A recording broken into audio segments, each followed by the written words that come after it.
No último vídeo, eu mostrei para você que para criar uma variável, você utiliza a palavra-chave var. Você vem aqui e chama var, você vem e chama var name igual Alexandre. E o nome dessa variável, você tem que descrever o conteúdo dessa variável. Por exemplo, aqui o Alexandre, eu sei que isso daqui é um name, é um nome. Então, o nome da minha variável aqui tem que ser o quê? Tem que ser name, ou alguma coisa que lembre que isso aqui é um nome. Se eu tiver aqui, hotmail.com, isso aqui é um e-mail, não é? Então aqui tem que ser um e-mail. O nome da variável vai ser um e-mail. E não se preocupe se o nome da sua variável ficar um pouco grande. É melhor ser o nome da variável grande e bem descritivo qual que é o conteúdo do que você colocar o nome de uma variável chamada x. Daqui a alguns meses você entra, não sabe o que significa esse x e vai acabar ferrando todo o seu código. Então, coloque nomes bem descritivos do que tem, qual que é o conteúdo das suas variáveis. Como eu estou mostrando para você aqui o JavaScript utilizando o navegador, você tem que saber que existe um objeto global que é visto em qualquer parte do seu projeto.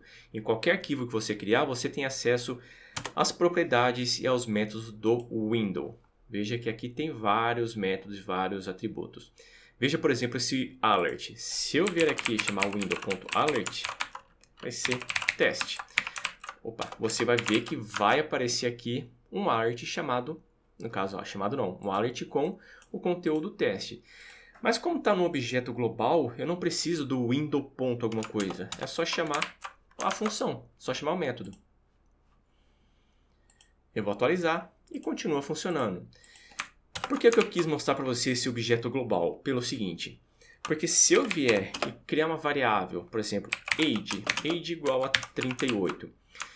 Se eu vier agora aqui e chamar o window, olha a surpresa que você vai ter.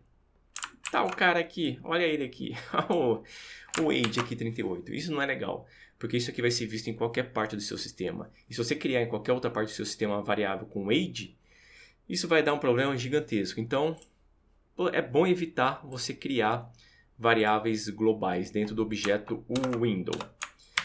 Mas para você evitar criar objetos globais dentro do objeto window, você tem que entender o conceito de escopos. E quando eu falo de conceito de escopos, eu também vou falar de funções, vou falar de condicionais, enfim. Para eu mostrar para você o porquê de você não utilizar a palavra-chave var para criar uma variável, eu tenho que explicar bem detalhado o que é escopo global, o que é escopo local, o que é um escopo de bloco, o que é um escopo de função, enfim. Mas não se preocupe que durante o curso você vai pegando, vai entendendo exatamente o que eu quero dizer. Isso vai acabar ficando bem tranquilo para você.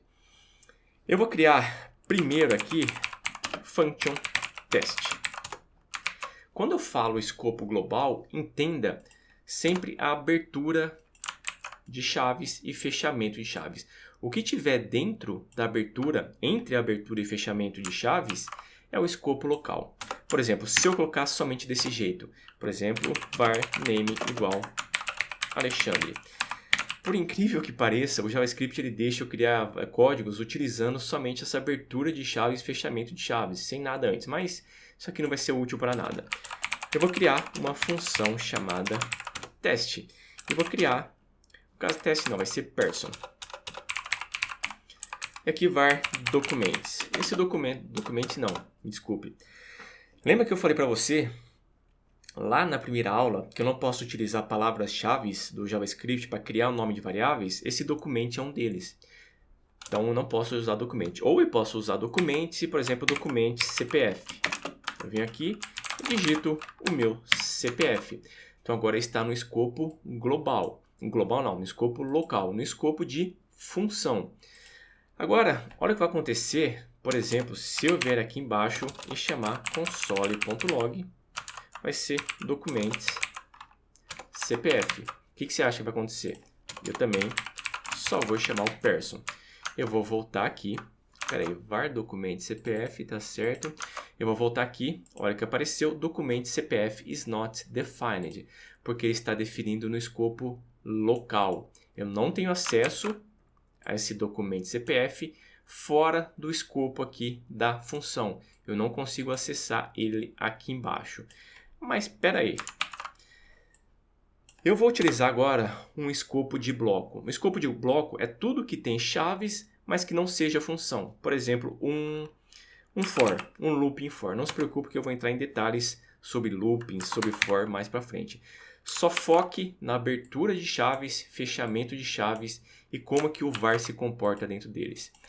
Eu vou criar var i igual a 0, i menor que 10, i mais mais. Eu vou colocar um console.log, vai ser i. E vou chamar ele aqui embaixo. Só que o i aqui eu vou começar no 1, e aqui vai ser menor ou igual a 10. Olha o que vai acontecer. Ele vai do 1 até o 10 e era para ele parar, mas ele continua. Ele vai até o 11. Quer ver? Olha aqui. Isso daqui quer dizer que aquela variável, aqui var i, ela saiu do escopo aqui das chaves, do escopo local, do escopo de bloco. Agora o i, esse i aqui, ele é visto aqui fora. Para você ver que realmente é visto fora, só vou colocar aqui fora. Para você ver que eu não estou mentindo para você. Olha o que apareceu. Apareceu fora 11 ali embaixo. Então, o escopo de bloco, que não é o escopo de função, o escopo de bloco é tudo que tem as chaves, mas que não seja função, criando uma variável utilizando o var, ele escapa, ele sai do escopo. Então, eu vou tirar isso aqui. Então, 99,9% das vezes, você sempre procure criar variáveis utilizando o let e o const, que vai ser o assunto da próxima aula. E um comportamento ainda bem mais estranho é o seguinte. Eu vou criar, aqui vai ser teste1 igual a teste1. Eu vou vir aqui em cima e chamar console.log teste1. O que vai acontecer? O que você acha que vai acontecer? Aqui vai aparecer undefined. Eu vou colocar o seguinte, aqui vai ser para você ver que realmente está chamando isso daqui. Apareceu undefined. Daí você pensa o seguinte, bom, mas isso aqui é indefinido mesmo, não é? Eu não criei ele ainda, então se eu não criei ele ainda, é para estar indefinido. Eu vou falar para você que não. Isso aqui vai aparecer que esse teste1 is not defined. Vou fazer o seguinte, eu vou colocar teste2, aqui vai ser teste2. Se eu fizer isso, olha o que está acontecendo. Até o slint ele já percebeu que isso aqui ele não está definido.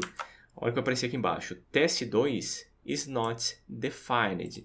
Então, por que que isso aconteceu? Por que que esse teste1 ele é undefined? Pelo seguinte. Quando acontece isso, quando eu crio uma variável aqui em um determinado escopo, ou global ou local, essa variável, quando eu crio com o var, isso aqui ele é içado. Opa! Isso daqui, ele é içado até o topo do escopo que ele tiver. Se ele tiver no escopo de função, até o topo da função. Se ele tiver no escopo global, ele vai até o topo do escopo global. Ele vai até o topo do escopo global e ele é indefinido. É como se eu estivesse fazendo o seguinte, var teste1, daí eu venho e chamo console.log teste1, aqui vai ser teste1. Aqui embaixo eu venho e mudo o conteúdo desse teste1. É a mesma coisa que se eu estivesse fazendo dessa maneira. Olha que apareceu, teste1 ele é undefined. Então isso se chama hoisting. Ele é içado até o topo do escopo que ele está. Se eu criar uma função teste de novo, criar aqui vai ser var teste fun de function, teste fun. Venho e chamo aqui em cima console.log, vai ser teste_fun. O que vai acontecer? Isso aqui é para aparecer undefined, teste. Para teste. Agora sim, teste_fun. O que aconteceu? Ele é undefined, mas se eu chamar ele aqui fora do escopo local da função, o que vai acontecer? Ele vai aparecer que ele não está definido. Olha o que apareceu. Teste_fun is not defined.